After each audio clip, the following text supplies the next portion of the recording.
Well, hey there, boys and girls, moms and dads. Welcome to this edition of Bill's Weather 101, the at-home version.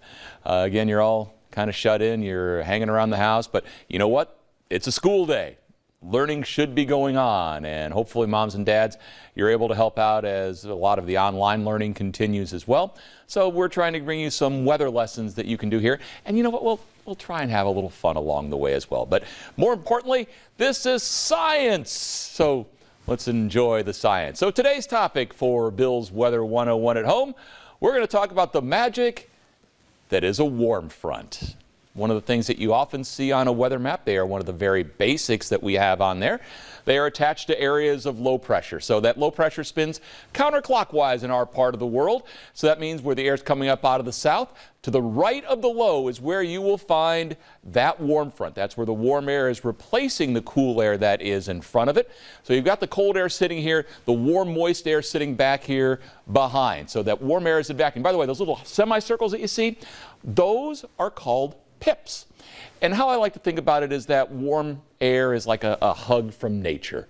And as it's doing so, that's how you can tell it's a warm front. So it's a slope. Warm air is less dense than cool air, so it has to ride over the top. As it happens, where the cold and warm air come in contact, moisture condenses, you get clouds to form.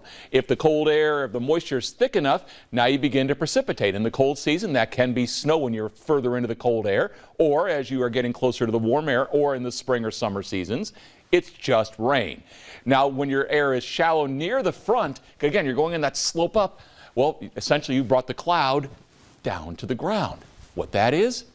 Simply fog.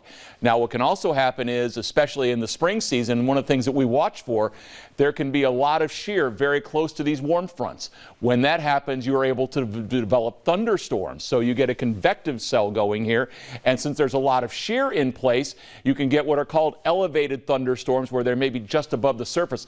You can get a lot of heavy rain, you can get a lot of lightning and thunder, a lot of hail sometimes from those storms.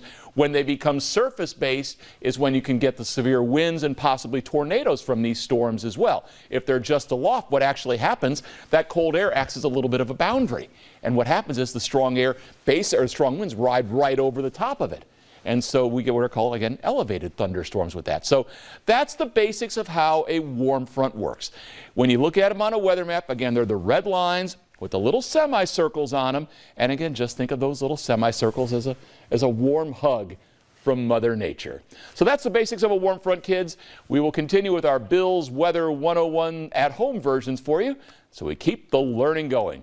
Thanks for clicking here on our Weather 101s at home.